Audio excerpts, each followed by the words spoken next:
is craving for, and it can be brought about by humanity through the child.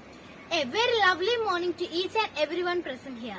This is Agnes Jason from class 6 along with my friends standing before you to present today's morning assembly in remembrance of Hiroshima and Nagasaki Day. Dear friends, such world problems and conflicts arise because we have lost humanity that binds us all. Leo Tolstoy beautifully said, "Sole meaning of life is to serve humanity." And it's time to pray to God, and let's have a prayer dance for the healing of humanity.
Caring for and helping others whenever and wherever possible. Let us help to survive humanity, and here I would like to call Ashin from class 6 for today's thought. You must not lose faith in humanity. Humanity is an ocean. If a few drops of the ocean are dirty, the ocean does not become dirty. Thank you and have a nice day. Thank you, Ashin. Now I invite Aldin Emmanuel to share the importance of Hiroshima Day. Good morning to all. Today I am going to say a speech about Hiroshima Day. Hiroshima Day is a day of remembrance of the world's first atomic bombing by the US on the city of Hiroshima in Japan, 6th August 1945. 75 years ago, then the president of US, Harry S. Truman, took a decision that he will use nuclear weapons against Japan, with whom they were at war. A decision which annihilated thousands of people, ironically, in the name of saving thousands of lives from unending war. The Hiroshima Day commemorates 6th August 1945. The day when an atomic bomb was dropped on the Japanese city of Hiroshima, followed by another dropped atomic bomb on the city of Nagasaki. World War II ended atomic bombing, but the future generation are to suffer it more because of the radiation. The day reminds all of us the irony of killing thousands to save thousands, war and its terrible destruction, and today's need and importance of universal harmony and peace. So friends, let's all take a pledge today that we will work together spreading the message of mutual respect, peace, and harmony, and will never endorse any acts of violence. Thank you. Thank you, Aldin. Do you miss our school life? Of course, we are all missing our golden days. Here we have Gia MJ with the new updation of our Holy Cross family.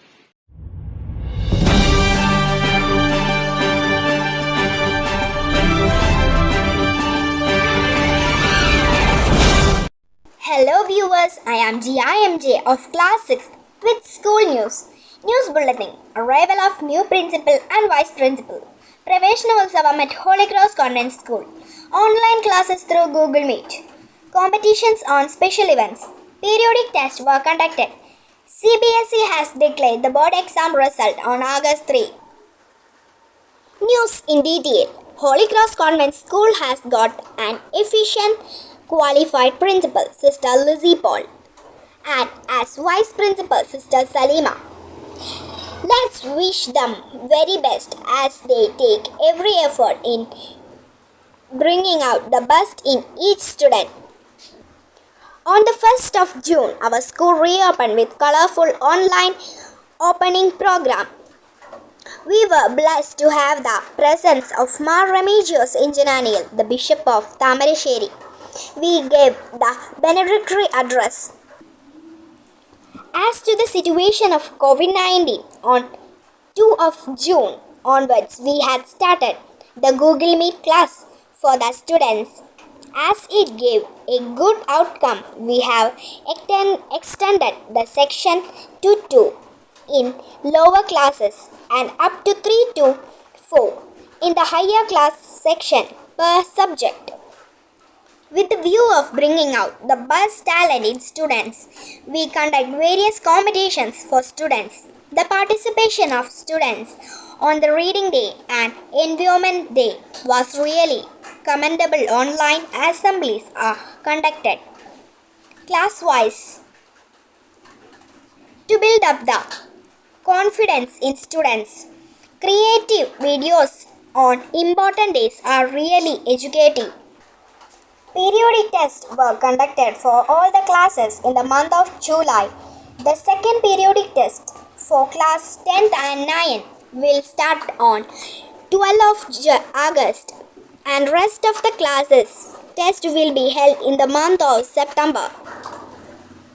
I am proud to say that Holy Cross Convent School is taking great effort to bring out the academic and co-curricular talents in students.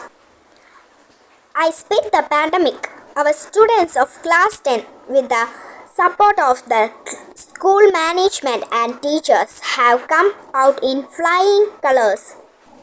To place and score, 10 of our students scored 90% above, 50 of them secured distinction, and 7 of them scored first class. Let me give a big congratulations to the shining stars of Holy Cross. That's all from Holians today. This is me, GIMJ, signing off. Thank you and have a nice day. Thank you, Zia. Storytelling is a unique way for the students to promote positive attitude in their life. I welcome Giovanna Maria to tell a biography of Sadako Sasaki. Good morning to all. Dear friends, I am going to tell a story of 1,000 cranes. Sadako Sasaki was born on January 7, 1943 in Hiroshima, Japan. When Sadako was just 2 years old, a terrible catastrophe struck Hiroshima and an atomic bomb was dropped on the city. When she was 11 years old, doctors found that she had a kind of blood cancer called leukemia. Many people in Hiroshima had earlier died of this disease because they had been exposed to radiation caused by the deadly atomic bomb. One day, as Sadako was lying sadly in the hospital, her best friend Jisuko came to see her. Jisuko brought with her several squares of white origami paper. Jisuko folded one sheet of paper into a bird, a beautiful crane. Then Chizuko told Sadako that the crane was sacked to the Japanese and that it lived for over 1,000 years. She explained that if a sick person folded 1,000 cranes, she would surely get well. This was the ray of hope Sadako needed, and it filled her with a new purpose. With great enthusiasm and support from her best friend, Sadako started folding and making paper cranes. She didn't always have origami paper, so she used whatever she could find: newspaper, medicine wrapping, and even scraps of colorful wrapping paper.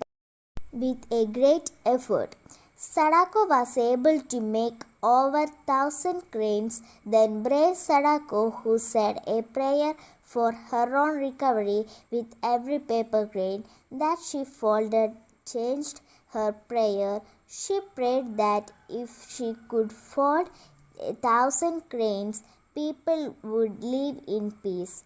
She has no longer wished for her own health, but rather that there should be no more bombs or wars. Her wish was for peace, so that the people of the world would not have to suffer and die like her. In October 1955, Sadako Sasaki, who was just 12 years old, died peacefully in the hospital. Sadako's best friend Chizuko and her classmates at the school were very sad. It took them 3 years to raise enough money to build the Children's Peace Monument in Peace Memorial Park, Hiroshima.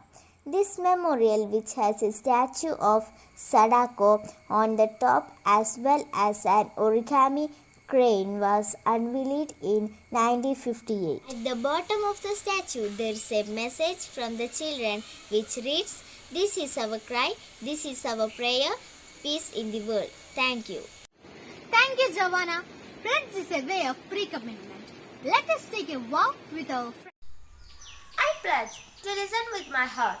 That's a pretty good start to create peace for one and all.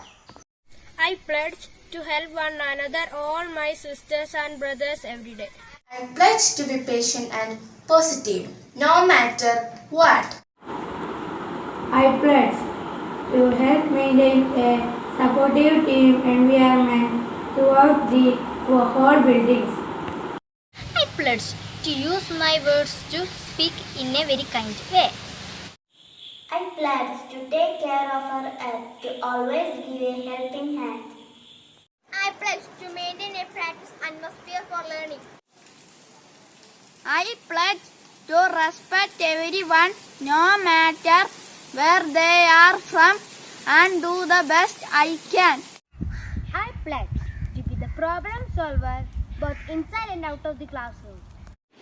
Let us plant the seed of humanity in our hearts, and it will be blossom into peace. Let there be peace on everywhere, and let it begin with us. Thank you and have a nice day.